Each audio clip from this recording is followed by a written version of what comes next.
वर्तमान समय की, भगत सिंह के समय की समस्याएं क्या थी? देश हमारा क्या था? गुलाम था। तो बड़ी समस्याएं थी, उस समय की समस्या थी देश को आजादी दिलाना। आज की समस्या क्या है? आज की समस्या क्या है? बेरोजगारी, इसके अलावा अशिक्षा और इसके अलावा आपसी बैर। हम सामाजिक कार्यों में यहाँ पे ये एक सांस्कृतिक और ऐतिहासिक कार्यक्रम है, ऐतिहासिक कार्यक्रम अपनी धरोहर, तो उसके लिए यहाँ पे बड़े कम लोग एकत्रित हुए हैं। टाइम नहीं है, यहाँ सब आने के बाद भी लोग नहीं आते हैं, घर में अपने घुसेंगे नहीं आएंगे। और उनको ये सब क्योंकि उनको पता भी नहीं है, एजुकेशन ही नहीं है। हमारी सरकारें क्या करती हैं? इसका यूज करती है और आपस में क्या डालती है? अंग्रेजों के समय पे चलता था वोट डालो और राज करो नीति, तो आज भी यही कर रहा। आज क्या हो रहा? आप देख रहे हैं यूजीसी रूल, उसमें क्या हुआ? हम बात करते हैं बिल्कुल है ना इनके बारे में, लेकिन वर्तमान समय की समस्याएं बताना बहुत जरूरी। तो बांट डालो, वोट डालो और राज करो की नीति क्या कर रही? काम कर रही है आपस में। पहले तो धर्म के आधार पर लड़ाई, हिंदू मुस्लिम लड़ाई, फिर उसके बाद जातिगत लड़ाई, दलित ब्राह्मण पंडित, है ना, ये जातिगत आधार पे तोड़ रही। क्यों? क्योंकि जो डेमोक्रेसी होती है ना, लोकतंत्र होता है, तो लोकतंत्र में क्या किया जाता है कि कैसा मेजोरिटी को अपने तरफ क्या करा जाए, आकर्षित किया जाए।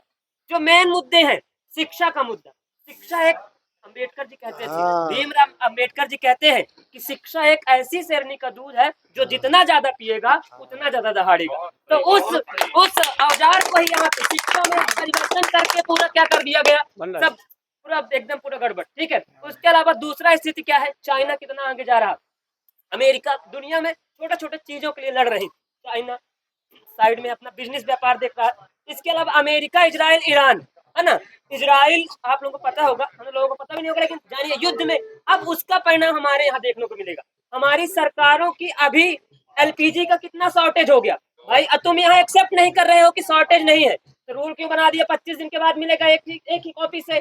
गाँवों में ना, गाँवों में पता है क्या, जो लोग आसानी से क्या कर लेते हैं, सह लेते हैं, उनके लिए 45 दिन के पहले अगर किसी गैस सिलेंडर, एक गैस सिलेंडर खत्म हो जाए तो उनको कहाँ से मिलेगा? बिल्कुल, तो ये कौन से रूल रेगुलेशन है? तुम जब तुम्हारे पास बोलते हो कि इंडिया दुनिया में इस समय क्या है, लीडर है, तुमने पहले तैयारी क्यों नहीं करी? एलपीजी का तैयारी क्यों नहीं करा? एनपीजी का तैयारी क्यों नहीं करा? पीएनजी का तैयारी क्यों नहीं करा? एलएनजी का तैयारी क्यों नहीं करा? फिर जब जाके वहां जहाज फंस जाता है, तुम जब, ईरान तुम्हारा मित्र देश है, तुम पहले से उनसे डील करो। एक हमारा जहाज आया, उसको निकलने नहीं दिया जा रहा, फिर एक एक जहाज को निकालने का प्रयास किया गया, तब जाके कुछ काम हुआ। और समाज में इतना गड़बड़ सिस्टम हो गया।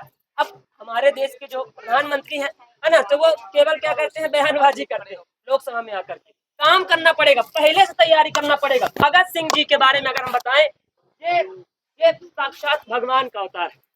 हम लोग श्रद्धांजलि क्यों दे? इन्होंने मात्र 23 साल में, कितने साल में? 23 साल की उम्र में अपना बलिदान दे दिया। अब बलिदान इसलिए नहीं त्याग दिया कि हमने शरीर त्याग दिया देश के लिए, नाम करने के लिए। हमारे इनका कोई वंशज कोई जानते हैं? इनके बेटे को, परिवार को कोई जानता है? कोई नहीं जानता।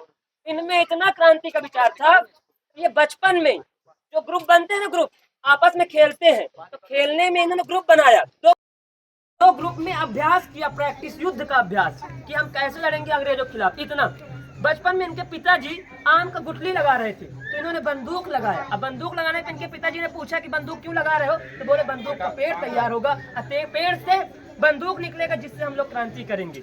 और इन्होंने क्या किया, गांधी जी के साथ आंदोलन में आए, गांधी जी के साथ आंदोलन में सपोर्ट किया, सहयोग आंदोलन में। लेकिन चौरा चौरी कांड के बाद इन्होंने अपना, क्योंकि गांधी जी आंदोलन वापस ले लिया। अब गांधी जी का भी कारण था, है ना, क्योंकि वो बोलते थे कि इस समय अपने मौजूद इतने मजबूत नहीं थे कि हम अंग्रेजों का आक्रमण कर सके। लेकिन जिन लोगों ने अपना घर त्याग दिया, परिवार त्याग दिया, तो वो क्या करेंगे, उन्होंने अपना एक पार्टी बनाया। पार्टी कौन सा बनाया? भारत नौजवान सभा, और उसके माध्यम से कार्य किया। और इसके अलावा ये इतना शिक्षा को इम्पोर्टेंट देते थे, शिक्षा को इम्पोर्टेंट इतने ज्यादा कि ये जेल में रहते हुए 300 से ज्यादा किताब पढ़ी, 300 से ज्यादा किताबें पढ़ी। और इसके अलावा अपने लाइफ में 250 यानी 250 बुक पढ़ा। उस समय ये पूरा यूरोप का, रसिया का, जितने भी पूरे महाद्वीप है उनका इन्होंने क्या पढ़ा, हिस्ट्री पढ़ा, समाज को आगे किया। हमेशा अगर बात करते हैं तो इन्होंने देश को आगे रखा। इन्होंने कहा, उस समय इनकी शादी के चर्चे हुए तो माता ने डिस्कस किया, तो इन्होंने कहा कि अगर भारत आजाद होने के पहले अगर हम शादी करेंगे तो उसमें हमारी दुल्हन पता कौन होगी? मृत्यु हमारी दुल्हन होगी। मतलब हम जब तक जिंदा रहेंगे तो भारत को आजाद ही करेंगे। भारत माता की जय, भारत माता की जय। ऐसे महान वीर हमारे, उन्होंने क्या किया, शहीद किया। इन्होंने केवल क्रांतिकारी विचारधारा शिक्षा। आज हमारे यहाँ बेरोजगारी है, लोग यहाँ पे क्यों नहीं आ पा रहे हैं? क्यों? क्योंकि अपने काम धाम में सब लगे हुए हैं, कोई कुछ रोजी रोटी। क्यों? क्योंकि उसमें चल रहा है। इसका कारण क्या है? क्योंकि हमने लोगों को शिक्षित नहीं किया। शिक्षित वही होता है। भगत सिंह के लिए जो जल्लाद था, जल्लाद कहता था कि हम पहली बार कोई ऐसा आदमी वीर देखे जिन्होंने फांसी लटकने से पहले, है ना, इतना हंसते हंसते आया। क्यों? क्योंकि उन्होंने शिक्षा ग्रहण किया और देश में अंग्रेजों के खिलाफ लड़े। हम लोग में भी क्या बनना पड़ेगा? शिक्षित बनना पड़ेगा।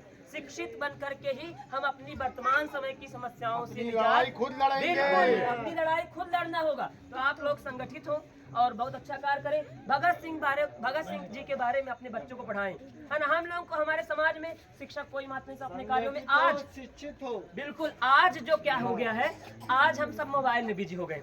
23 साल की उम्र में बंदा देश के लिए बलिदान कर देता है। आज, है ना, आज की जो लोकसभा चल रही है, अभी लोकसभा चल रही थी, मोदी जी थे वहां पर, है ना, कुछ कोई नहीं कर सकता। इन्होंने अंग्रेज के समय पर, मतलब आज के समय पे भारत का कोई आदमी ब्रिटेन जाकर के, लंदन में जाकर के, उनका जो हाउस है, उनका जो पार्लियामेंट है, वहां पे बम पटक दे, ऐसा इन्होंने बम पटका था। इतने महान लोग। अब बम पटकने का मतलब इन्होंने कहा कि हमको मारना नहीं है लोगों को। उन्होंने चाहते तो कहाँ पटक देते, कहाँ? लोग के ऊपर। लेकिन उन्होंने क्या कहा कि हमको बहरों को सुनाने के लिए धमाका जरूरी है। हर घर से अगर हम एक भगत सिंह जाएगा तो हर घर से एक भगत सिंह पैदा होगा। इसलिए उन्होंने शहीद किया था। पर आज हम देखते हैं तो हमको बड़ा, है ना, प्रतिशोध होता है। हमको प्रतिशोध क्यों? कि हमारा भारत इतना महान, इतना हमने काम किया हर प्रकार से, लेकिन आज वही स्थिति, है ना। हम लोग आपस में ही लड़े जा रहे हैं, गली मोहल्ले में, है ना, छोटे छोटे विवाद में। तो उन सब से हमको आगे उठना होगा, शिक्षित बनना होगा। हमारे पेरेंट्स को, अपने बच्चों को मोबाइल से नहीं। आज 20 साल का लड़का क्या करता है? 20 साल का लड़का गर्लफ्रेंड, है ना, इसका चक्कर उसका चक्कर। समाज, है ना, लोग शिक्षा नहीं है, उनको पता नहीं क्यों? क्योंकि इसका कुछ नहीं है, इसका ब्रेन वॉश है। वेस्टर्न से हमारा जो मोबाइल चल रहा है ना, इंस्टाग्राम, फेसबुक, इन सब में देखता है और ये करता है। तो हमारी सरकारों को इंस्टाग्राम, फेसबुक, ये अमेरिका से डर लगता है इनको, है ना। जब अमेरिका हमारे यहाँ, है ना, बयानबाजी करता है कि तुम रसिया से तेल लो, हमारे कहने से, उसके कहने से, तो भैया हम इनका ऐप यूज नहीं करेंगे। मार्क जकरबर्ग इनका मालिक है। व्हाट्सएप आप लोग चलाते होंगे, फेसबुक चलाते हैं, इंस्टाग्राम, तीनों का मालिक है। अगर भारत, चाइना में नहीं चलता ये सब, चाइना का लोकल चलता है ना, चाइना का लोकल। अगर हम अपने देश में, हमारे यहाँ बहुत टैलेंट है, सब बना है, हम आज तक अपना कोई मोबाइल कंपनी नहीं बना पाई बड़ी, एक दो है वो भी छोटी। क्यों? क्योंकि अपना हम सॉफ्टवेयर बेचते हैं। हम सॉफ्टवेयर के बारे में बताएं, अगर जैसे हमारा शरीर है तो शरीर में आत्मा है, वो सॉफ्टवेयर है। हार्डवेयर उनका रहता है, सॉफ्टवेयर अपना। पूरा काम हम लोग करते हैं, लेकिन हमारे देश के नेता और हमारा अगर बात करते हैं जो समाज है, वो केवल उनके अमेरिका के हिसाब से चलता है, अपने हिसाब से कुछ नहीं करता है। तो हमारे लोगों को आना होगा, शिक्षित बनना होगा, संघर्ष करना पड़ेगा, शैक्षिक क्रांति लाना पड़ेगा, इनको आदर्श बना करके अपने जीवन को बेहतर बनाना होगा। चलिए ठीक है, तो इसी के साथ हमारे राजकमल जी हैं, आपसे कुछ पूछेंगे तो आप